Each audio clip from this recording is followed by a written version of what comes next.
Le Seigneur soit avec vous. Lecture de l'Évangile de Jésus-Christ selon saint Jean. En ce temps-là, Jésus disait à Nicodème, « Nul n'est monté au ciel, sinon celui qui est descendu du ciel, le Fils de l'homme. De même que le serpent de bronze fut élevé par Moïse dans le désert, ainsi faut-il que le Fils de l'homme soit élevé, afin qu'en lui tout homme qui croit ait la vie éternelle. Car Dieu a tant aimé le monde qu'il a donné son Fils unique, afin que quiconque croit en lui ne se perde pas, mais obtienne la vie éternelle. Car Dieu a envoyé son Fils dans le monde, non pas pour juger le monde, mais pour que, par lui, le monde soit sauvé. » Acclamons la parole de Dieu. Louange à toi, Seigneur Jésus.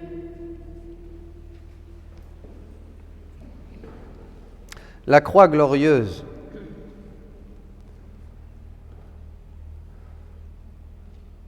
Elle est glorieuse pour Jésus,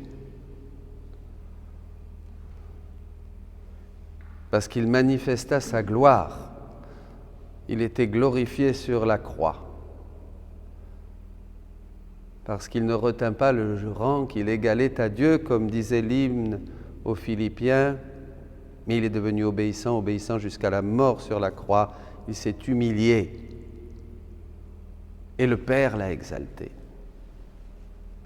afin qu'au nom de Jésus, tout genou fléchisse, au ciel, sur terre et dans l'abîme. Mais quand est-ce qu'elle devient glorieuse pour nous? Et je voudrais juste retenir ce point. Ce matin, je parlais avec quelqu'un au téléphone, et oui, il me disait qu'il était dans un endroit très beau, et voilà, qu'il allait dans un endroit agréable et tout ça, mais il me disait, mais je vois tout triste.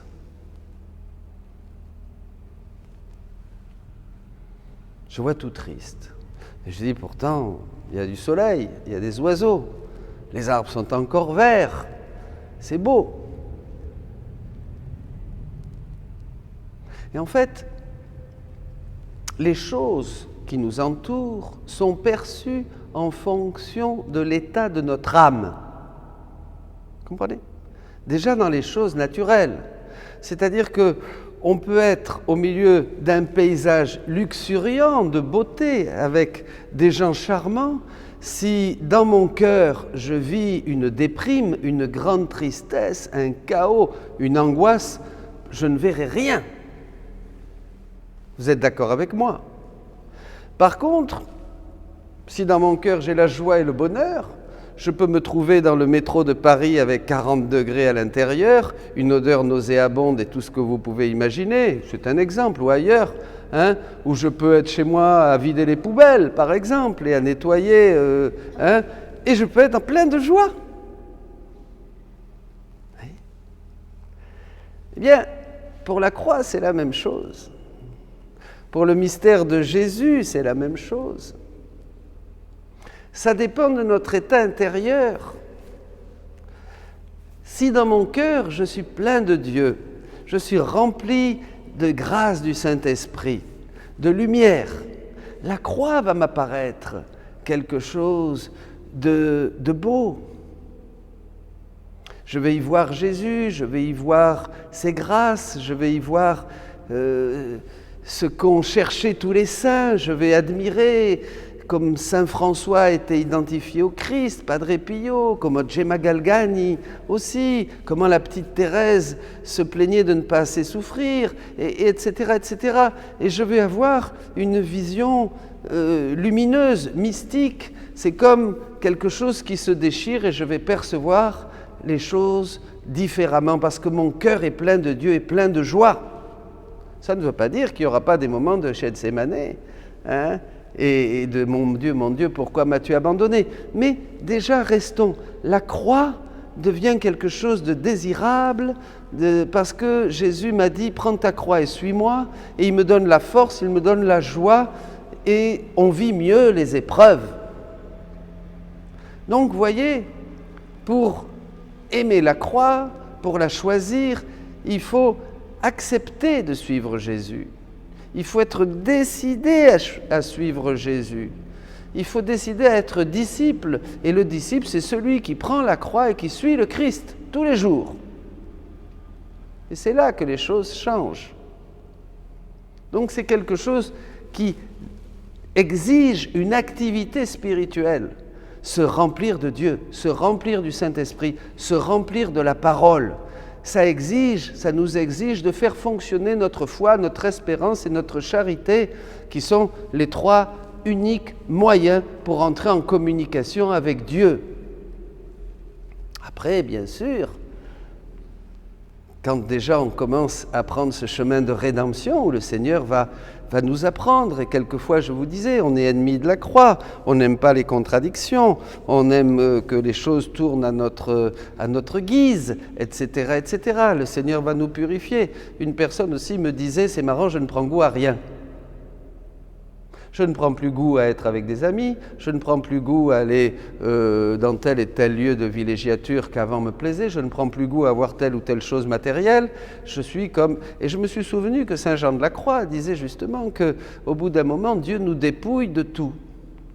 Des choses de la terre d'abord, voyez, on ne prend plus goût à rien, et après même des choses du ciel, ce qu'on appelle la purification du cœur, évidemment. Il nous purifie des biens extérieurs et il nous purifie après des biens intérieurs. Il nous dépouille. Jésus dit ça aussi à Louisa dans le livre 1. D'abord, il y a un dépouillement extérieur et après, le dépouillement intérieur. Et alors là, quand on est vraiment libre de tout ça, eh bien alors là, évidemment, on va plus loin. C'est là qu'on pénètre davantage dans le mystère de Jésus, dans son cœur, pour faire nôtre sa vie, pour faire nôtre ses souffrances. Et Jésus dit à Louisa, dans le livre 12, que quand l'âme est vraiment dépouillée, eh bien, qu'elle arrive à son néant, eh bien, il peut venir prier en elle, il peut venir réparer en elle, il peut venir souffrir en elle. C'est à ce moment-là, vous voyez, il y a déjà on est disciple, on va sur le chemin et ensuite on demande à Jésus de revivre sa vie en nous. Et là, nous participons pleinement au mystère de la rédemption et cela nous ouvre pleinement à cette croix glorieuse, parce que nous voyons la gloire de Dieu qui resplendit dans la croix du Christ, et la gloire de Dieu qui se manifeste, le royaume de la divine volonté qui se manifeste dans notre cœur, parce que nous faisons les œuvres de Jésus. Faisons les œuvres de Jésus. Donc, vous voyez, la croix est vraiment l'école du disciple, et la croix est ce qui nous introduit dans le royaume de Dieu. Tant que nous ne sommes pas dépouillés de tout, eh bien, tant qu'il y a encore un atome de volonté humaine, Jésus ne peut pas vivre sa vie en nous et nous ne pourrons pas dire comme saint Paul, ce n'est plus moi qui vis, c'est le Christ qui vit en moi. C'est le Christ qui vit en moi. Bien mes amis, voilà, c'est bien beau de parler de la croix et j'ai la tâche facile. Mais maintenant, il faut comme des pauvres et des petits, comme la première béatitude, pauvres de cœur, il faut dire Seigneur, j'en suis incapable. Mais toi, tu peux tout. Jésus dit encore à Louisa que quand l'âme croit qu'elle ne peut rien faire sans Dieu. Alors au début, je ne comprenais pas beaucoup. Je me disais, rien faire sans Dieu, oui, ça doit être le sentiment qu'on ne peut rien faire. Sentir qu'on ne peut rien faire, vous voyez ce que je veux dire? Bon, alors on prie, on va faire quelque chose, on va essayer, voilà. Mais ce n'est pas ça. Je me suis aperçu que croire qu'on ne peut rien faire, quand on est dépouillé, c'est-à-dire s'apercevoir que tout ce que nous pouvons produire humainement, de charité, d'œuvres louables, de prières, d'aller à ceci, d'aller faire cela, de se préparer, de recevoir les sacrements, tout, absolument tout. Si ça ne vient pas de l'initiative divine, si c'est nous, si nous ne comprenons pas que tout ça, tant que Dieu ne vient pas le faire en nous, parce que nous lui ouvrons notre cœur avec notre intention, qu'il vienne en nous faire cela, ça ne sert à rien. Donc en fait, c'est difficile et c'est très simple. C'est très simple. Il suffit d'avoir l'intention de faire tout pour l'amour de Dieu, de faire tout avec Jésus, de faire tout pour Jésus, de faire tout en Jésus, dans sa divine volonté. C'est pas difficile. Ce qui est le vrai martyr, c'est d'avoir cette attention continuelle. Et c'est ça que Dieu nous demande. En fait, il veut que nous ayons, comme il le dit aussi à Louisa, l'esprit de prière. Il veut que nous prions tout le temps. Que les choses aillent bien ou n'aillent pas bien, pas un souci, puisqu'on a l'intention d'inviter Jésus. Que les gens vous aiment ou ne vous aiment pas, bon, ça aussi, tout est grâce, tout concourt au bien de ceux qui aiment Dieu. Voyez, ce qu'il faut, parce que souvent on pinaille dans la vie spirituelle et on discute pour beaucoup de sujets. Mais il n'y a qu'une seule chose qui est nécessaire, et Jésus nous le rappelle dans Luc 10, 42. C'est ce que fait Marie-Madeleine. Elle regarde le Maître, elle boit ses paroles, et à travers les paroles que Jésus lui transmet, elle comprend. Elle comprend qu'elle ne doit vivre que par lui, pour lui et en lui. Vous voyez, c'est tout. Et elle a l'intention. Et c'était une pauvre. Elle était encore loin d'être guérie, cette Marie-Madeleine. Mais elle avait compris, c'est Jésus qui fait tout. C'est Jésus qui fait tout. Nous, ce qu'il faut, c'est pas s'occuper si on peut ou si on ne peut pas. Qu'on ait l'intention de vivre dans la divine volonté, qu'on l'ait décidé. Et il dit déjà, le tour est joué, je m'occupe du reste, même quand vous aurez encore, que vous tomberez, que vous vous casserez la figure, il dit quelque chose comme ça, c'est pas grave, je m'occupe. Donc vous voyez, il faut déjà vouloir. Et après, il faut avoir l'intention. L'intention, parce qu'on a compris que si on fait quelque chose sans Jésus, ça ne sert à rien. Hors de moi, vous ne pouvez rien faire. Bien, en cheminant de cette manière, en le laissant cheminer et marcher en nous, nous marchons dans le Christ, et il dit qu'il faut le revêtir. Nous revêtons le Christ, nous nous dépouillons de nous-mêmes et nous revêtons Jésus, dit-il encore. Et quand on est revêtu de Jésus, eh bien, la croix devient lumineuse. Sa croix glorieuse devient aussi notre trophée et notre gloire, comme nous le chantons, « Victoire, tu régneras, ô croix, tu nous sauveras ». On comprend que la croix est vraiment, comme le dira la préface, est vraiment ce qui a sauvé le genre humain.